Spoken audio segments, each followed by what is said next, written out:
Lisandro Martinez to Manchester United is imminent. Reports of a rejected €50 million bid are being debunked left, right, and centre. Ajax are trying to create a bidding war, but it seemingly appears Arsenal are pulling away and looking at targets elsewhere as Manchester United close in on their man. Personal terms agreed. The player pushing from the inside to get his move. Ajax succumbing to the pressure. The deal feels very close. Breakthroughs have been made. Lisandro Martinez, 99% going to be a Manchester United player. Smash the like buttons. Subscribe to the Football Terrace. Scan that QR code as well.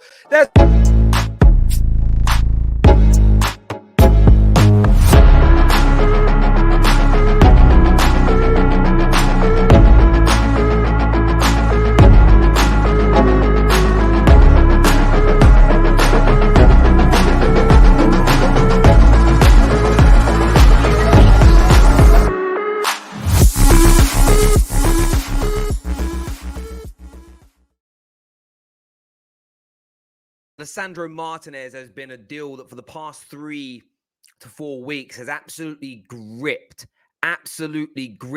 the footballing world. Arsenal taking a stance, making their move, putting themselves at the front of the queue. They made 2 bids, both rejected. The second, heavily considered by Ajax, and I'll tell you why that's important in a few moments' time. Personal terms between Arsenal and Lisandro Martinez, absolutely no problem. He enjoyed his conversation with Mikel Arteta. He likes that club. He likes the idea. He wants to come to the Premier League. The desire is the Premier League. Where in the Premier League is another conversation. But you all may think, oh, we kind of know this already, Terry. We'll come back to why it was important they considered a much lower bid than what Man United had just put in. Now, we know Man United made a €50 million bid yesterday. Now, there was reports out of the Netherlands that this had been point-blank rejected. Ajax want more. It's now being reported from sources and corroborated and made public by TalkSport that this isn't actually the case. What's actually going on right now is Man United haven't been told yet whether it's been accepted or rejected, because Ajax are waiting to see if Arsenal can match it. And the reason why I mentioned Arsenal's second bid being heavily considered was a turning point in this deal, was it meant Arsenal were close to a financial breakthrough with Ajax. The first offer, point blank, no, almost momentarily after sending it. The second one, consideration. The consideration is a telltale sign of, oh, we're close. But Man United entering to the fray has been a massive advantage for Ajax. Ajax can now, and they'll do this directly and via the media, create a bidding war. Very, very normal. So this deal has slowed down for both Arsenal and Man United because they're both involved. Exactly the same reason that if Chelsea and Arsenal had not got involved in the Rafinha chase, Barca would have got him for maybe €20 million cheaper than they're bidding right now, and it would have been a quick, fast resolution. When multiple clubs are involved and the player is open, personal terms, and you know what my stance on this, whether they've been officially agreed and signed to or verbally agreed to, or they're not problematic, they're going to be no problem, I don't give a damn, and nor should you. It all means the same thing. When a player is happy to join multiple clubs, irrespective of his priority, second choice, third choice, it slows the process down when there's lots going on, because the selling club will create a bidding war. Leeds have done this with Rafinha. They said, well, unless Barca match what Chelsea have bid, we ain't going to sell him to you, Barcelona. It changes the complexity of things. And that is what Ajax are attempting to do. Now, what is key is that Lisandro Martinez is pushing to leave Ajax as much as he can without being disrespectful. Of course, he won't want to put an official transfer request. That changes things. Players lose loyalty bonuses. Agents lose money. They try to not do that. He doesn't want his dream of playing in the Premier League to be destroyed. And what's very important about this update is the consistency of what's being said surrounding the player. The Premier League is his destination. Man United have got to watch out here for a sting in the tail. It is reported they're leading the race. We're going to take a look at what Dean Jones had to say about this yesterday. Around this deal, it sounds like United are in the driving seat. It sounds like, obviously, I think Arsenal were slightly ahead of them at one point. They were on the scene a little bit earlier, but the Ten Hag factor is massive in this one. And while Arsenal had a clear vision, it'd be a massive setback for them if they don't get him, because they've really wanted the versatility that he offers as a centre back, you know, playing on the left too.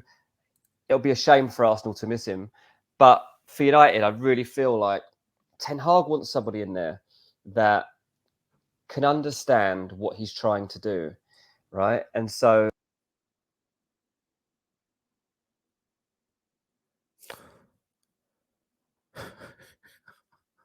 you look at what they've done so far and the marks that they're trying to make. Ultimately, this squad needs to understand how a Ten Hag team grows from nothing. How do you get that philosophy set within the side? One of the keys is to have it deep rooted, and that's at the heart of the defence. And I think having Martinez in there will be key in helping the rest of the players understand the vision of how this team will start to develop under Ten Hag. And as it was explained to me, like, in the key moments early on when things go wrong, and they will go wrong, like the playing style, like the way that they're asked to use the ball, the way they're asked to position themselves, will cause players to make mistakes. Martinez, his role within that team, within that squad, will be to help people to recognize that this is normal and this is okay, and this is actually what happens in the end. Like, once you start to understand this, we'll soon be playing in this way, and this happened at Ajax. Very, very important update there from Dean. You know, Man United now leading the race. Man United now in front of Arsenal. Arsenal are still there. But it also details the importance of this deal. It's why Dean Jones is one of the best in the business. It isn't just bullet point journalism, deal advanced, deal close, deal may not be happening. You get a breakdown from the footballing aspect of why this is important. And Man United fans, I'll reiterate what I've said all summer so far, remain calm. United are very close to agreeing a deal for their third summer signing, and their third summer signing who's going to be a key and integral part in this rebuild, in the rebrand of the club's philosophy in football. And we should be very, very excited as Man United fans about these players, because we're giving this manager individuals that can bring the style of play to life. And this is where Man United fans have got to remain in their lane, and they've got to remain calm. We have been demanding this. We have been demanding a recognizable style of play, a progressive style of play, an entertaining way to play football. The hope is you develop that, and then you turn it into a team that can win the football matches, progress up the league, and win the trophies again. That's got to be the end result. There's a bigger picture here, and I'm kind of okay with the manager having the so-say on who we bring in to match his philosophy, as long as that philosophy is pretty much mirrored by the next manager and the manager after that. That way, in 5 years' time, let's say in 5 years, we've won one Prem, we've won a Champions League, 2 FA Cups, and a League Cup. I'm just making this up right now, hypothetical. But Ten Hag is going to go on. He's going to go and manage Barcelona. He's going to go and manage the Netherlands team. He wants a break from football. I don't know. He moves on. The next individual that comes in has to be able to look at the style, the philosophy, the style, the management techniques, the majority of the squad, and go, well, I can win with that. Yes, I want to bring these 2 or 3 players in. Yes, I'm going to make some subtle changes to how we play, but the base has to remain the same. United have to create continuity. But that's where there are 3 different things here. There's signings this summer to make the beginning of this journey work. There's maintaining the overall expectations and where we want to be within the next 3 years and what we want to be capable of doing. And then there's an even bigger picture of the long-term future of the football club. All 3 of those situations are separate from one another, but in the end have to amalgamate. They begin as separate goals, separate judgments, short, medium, long term. And of course, you assess them in that way. You can't judge the long term and the medium term element right now, because we're not in that process. So but you maintain the requirement of them. And that's what's so important about this deal. Not only is it, you know, a notch on the bedpost, as it were, against Arsenal, it stops Arsenal from getting their primary number 1 target for the summer in a defensive area. Improved your team. It means the philosophy comes into place sooner. You've got someone that really wants to be here in the Premier League with Ten Hag fighting. This is imperative. Absolutely imperative for so many reasons. In terms of the deal itself, listen, as I already mentioned, personal terms, not a problem. Ten Hag and the player have spoke.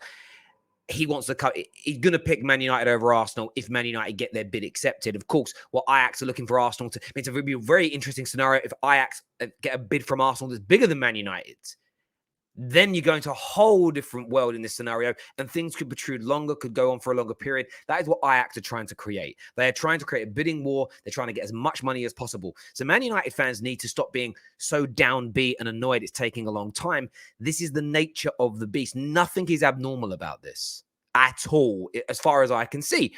Now, what's intriguing about Arsenal as well is they're talking about using him as a left back, and it's now being stated that Arsenal have intensified their interest in the Benfica left back Alex Grimaldo and are set to make a €7 million offer this week, a deal that pleases Benfica. What will be very intriguing is if they sign Grimaldo and don't pull away from the Martinez deal. Now, Martinez could be done now. Like when I'm recording this, we could get a tweet pop up and go, it's over, it's finished. Man United have got him. Could be over Monday, could be over Tuesday. I've still got a sneaky feeling that Arsenal are not going to 100% pull away from this situation. I still don't fully believe that they're looking to use him as an out-and-out left back. I just don't. I think they're looking to improve their centre-back options. There's also talk of Juve being very interested in Gabriel. They may reignite that when de Ligt leaves, and maybe Arsenal are getting ahead of themselves here in terms of trying to get their ducks in a row. Watch out for that. May not happen. Arsenal might reject it, especially if they don't get Lissandro. But keep an eye out for that interest at the very least reigniting. It exists. It's there. It's real. Arsenal fans won't like hearing it, but it does exist. I don't personally think it's going to happen at all, but then we'll see. This has been a very good transfer for fans. I think, including myself, you learn so much. You understand more about the game, the mindset of football players, and how the toing and the throwing works. Man United appear to be winning the race. The deal is imminent. 99.9% certainty that he is going to become a Manchester United player. There is that very small margin, though, where Arsenal could come back in and absolutely ruin the party. I know Gooners want it. United fans don't. But smash that like and that share button. Remember, we are sponsored by Private Internet Access. Give that QR code a scan, and we'll see you soon. Bye-bye.